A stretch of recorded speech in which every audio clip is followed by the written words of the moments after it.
from around the world. I'm Ashley Thompson. And I'm Dan. This is VOA News. Reporting by remote, I'm Joe Ramsey. King Charles accompanied his late mother's coffin on a dignified procession through the historic heart of the Scottish capital to St. Giles Cathedral. AP correspondent Charles de Ledesma reports. Tens of thousands of people line the ancient streets as the procession goes solemnly by. The late Queen's coffin will lie for 24 hours in the cathedral to allow the public a chance to pay their last respects.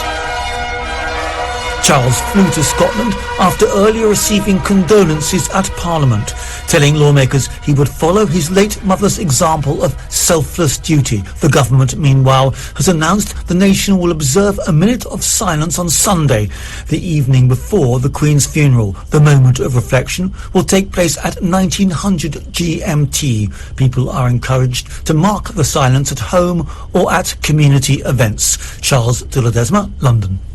Ukrainian troops expanded their territorial gains by pushing all the way back to the country's northeastern border in places and claimed to have captured many Russian soldiers. The gains were part of the lightning advance that forced Moscow to make a hasty retreat. A spokesman for Ukrainian military intelligence says many Russian troops are surrendering. A Ukrainian presidential advisor said there were so many POWs that the country was running out of space to accommodate them. Blue and yellow Ukrainian flags fluttered over newly liberated towns in the wide swath of the reclaimed land. The Ukrainian military says it's freed more than 20 settlements in 24 hours. This is VOA News. U.S. President Joe Biden is giving a nod to a predecessor as he lays out more plans to fight cancer. AP Washington correspondent Sagar Magadi reports. 60 years ago today, John F. Kennedy gave his moonshot speech. We choose to go to the moon in this decade and do the other things. Not because they are easy, but because they are hard. At the JFK Library in Boston today, President Biden will detail his administration's own moonshot, a bid to, as the White House says, end cancer as we know it. He will highlight what could be a game changer in diagnostic testing to dramatically improve early cancer detection, a study that looks to validate using blood tests for screening against multiple cancers.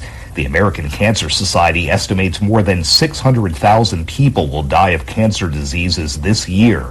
The president's aiming to cut cancer deaths in half over the next 25 years. Sagar Magani, Washington.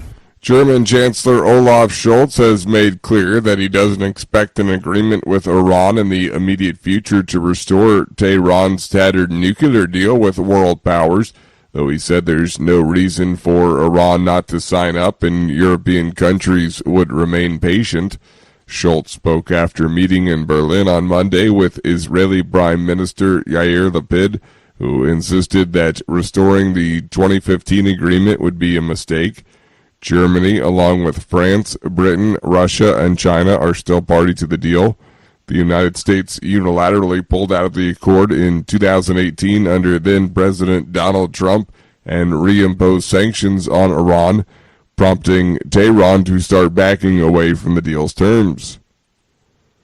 Donald Trump's lawyers are dismissing the former U.S. president's keeping of top-secret documents as his Florida home as a storage dispute. They urged a judge Monday to keep in place a directive that temporarily halted key aspects of the U.S. Justice Department's criminal probe. The Trump team also said it opposed other candidates for independent arbiter, setting the stage for possible further delays to the investigation.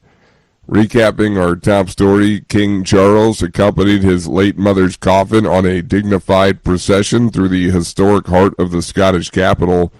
As Queen Elizabeth II's 4 children walked silently behind, a hearse carried her flag-draped coffin along a crowd-lined street to St. Giles Cathedral. It'll stay there till Tuesday so people in Scotland can pay their respects to Elizabeth, who died last week at 96. Reporting by remote, I'm Joe Ram.